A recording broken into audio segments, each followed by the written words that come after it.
Hi there. You have found Quantum Christianity, where we are learning how to be a Christian in a quantum world. I'm Patty Bowman, and in previous lessons, we've talked about how our thoughts vibrate, our words vibrate, and our feelings vibrate. When you combine all that together, we have our focus. And in a quantum world, our focus is our power. So let's get started with Lesson 6. A French researcher named Rene Peoc'h demonstrated the power of focus using baby chickens.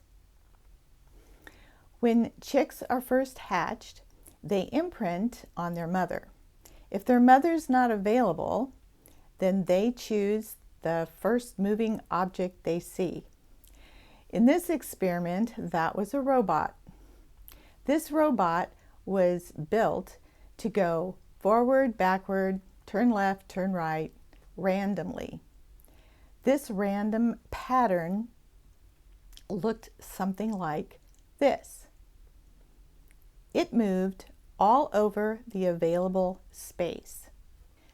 After the imprinting process, the chicks were removed from this area where they roamed with the robot and placed in a cage right next to the area. They could see their robot mama, but they couldn't reach her. Their intention was to be with their mama. Their focus was so strong that it actually influenced the random movements of the robot. The pattern of motion changed to look like this. Now that's impressive focus. As we look around our world, we see things that we like and we see things that we don't like. Because we're creators, when we focus on what we like, we create more of it. Likewise, when we focus on what we don't like, we create more of that. In a Newtonian world, when we want to change something, we often think in terms of getting rid of it. And so we will organize a protest. We will campaign for better laws, write a blog, join a Facebook group, and sometimes we just complain that somebody ought to do something. Now this might get us the results that we want, but usually a lot of struggle is involved. Do you remember the scripture from Lesson 2? And be not conformed to this world, but be transformed by the renewing of your mind. In a quantum world, we have to make a mind shift from this is what I don't want to this is what I do want. Some people think that's just semantics, but you would never go to a wonderful buffet and fill up with your plate with food that you don't want to eat. You would ignore that food and you would focus in on what you really want. In a quantum world, our power is in our focus, just like those baby chicks. Once we choose what to focus on, our desire moves out into this field of possibility. Energy waves respond to our mindful attention. That's another way of saying focus. Energy then forms into atoms, and atoms into molecules, and molecules into matter. Then we need to keep our attention on the subject of our desire. Our focus will draw it towards us and into our awareness, just like the robot moved closer to the chicks. For example, let's say you look around the world and you see a lot of poverty and you don't like it. You don't want children starving. You don't want people drinking unsafe water. You don't want families living in unhealthy conditions. But if you focus on what you don't want, in this case poverty, then and talk about that, you are simply creating more of it. On the other hand, if you are willing to shift your focus, renew your mind to what you do want to see in the world, and place your attention there, now you're working in harmony with the physics of quantum. So what do you really want regarding the subject of poverty? Do you want to see children having plenty to eat? Do you want to see basic medical care available to everyone? Do you want to see everyone having a safe place to sleep? Decide what you do want and focus on that. Now you're headed in the direction of your desire. You're not fighting anything. You're not trying to get rid of anything. You are creating exactly what you want to see in the world. Buckminster Fuller said it this way: "You can never change things by fighting the existing reality. To change something, build a new model that makes the existing model obsolete."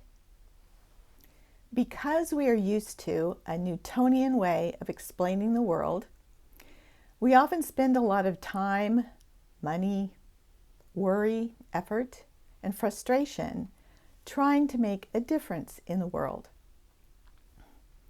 We are so determined to make it happen. I call it moving furniture around. It's so much easier to move energy around, and then God does most of the work for us. God will provide what we need when we need it. We will be guided to the perfect book, video, person. Doors will open that once were closed. We'll call it a miracle. It's just God working on our behalf. And we are following the principles of quantum physics. We have our focused attention, and we're trusting God to provide. Frustration is at a minimum. Everything just flows. Everything comes together at the perfect timing. It's so much easier than moving furniture around. Now, a lot of people have a habit of focusing on the worst case scenario. They keep choosing to be in a place of fear and worry. But once you know about quantum physics, doesn't it make sense to shift your mind to the best case scenario? Jesus was talking best possible outcome when he said,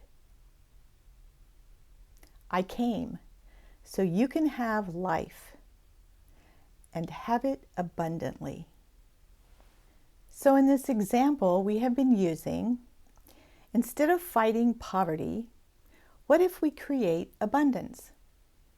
What does abundance look like to you? What does abundance feel like to you? I want to point out that everybody's idea of abundance will be different. As you look around the world, abundance will look different in every culture. That's perfectly okay. We do not all have to be alike. Create your idea of abundance and focus on that. We are all creating. And now that we know these principles, we can move into greater potential. The possibilities are endless for us. Are you willing to focus?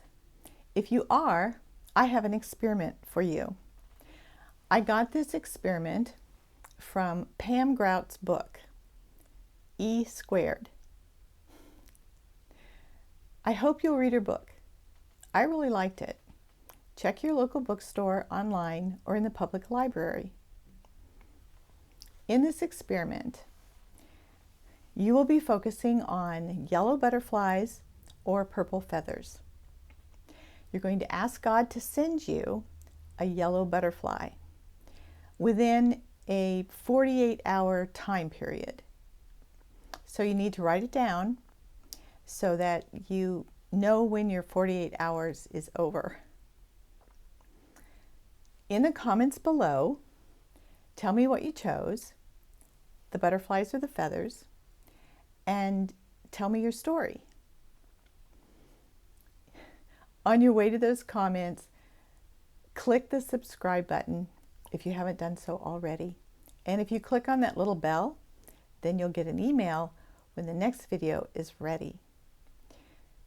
If you want to send me your story through email, use quantumchristianity@outlook.com. Would you like to hear my experience? When I did this experiment, I chose the yellow butterfly. Only I didn't want to see just one, I wanted to see 3. I was happy that I had already planned to be running errands during this 48-hour period. I was just sure there were no butterflies in my house. I had to be outside in order to see one. While I was out and about, I saw yellow everywhere. It was amazing how much yellow I saw, but no butterflies. When the time was up, I had not seen one butterfly. And so I sat down with Jesus and I said, "What's the deal? What happened in this experiment?" And then I sat quietly and I waited. In a few minutes, I saw a line drawing of a square piece of paper flying over my head. Immediately, I knew what that was in reference to. You see, I make note cards and often use decorated craft papers when I make them. I jumped out of my chair, went to my art corner, reached under the table where I had some of those papers, and I pulled out a sheet 12 by 12 that was full of butterflies. My jaw dropped. I couldn't believe it. I had been sitting at that table twice during that 48-hour period and never thought of those butterflies. They were close enough, they could kiss my knees. How did I miss that? Well, I had this assumption that there were no butterflies in my house, so I wasn't open to the possibilities. My advice to you, don't assume anything. That's not all. I had asked God for 3 yellow butterflies. I thought I would just push the envelope a bit and see what God would do. I sat down in my chair and counted every yellow butterfly on that paper. There were 32. As I sat there amazed, a quote from Ephesians came into my mind. God can do far more abundantly than all we could ask or imagine. I hope you will do the experiment. I look forward to your stories. Until the next lesson, keep your light shining.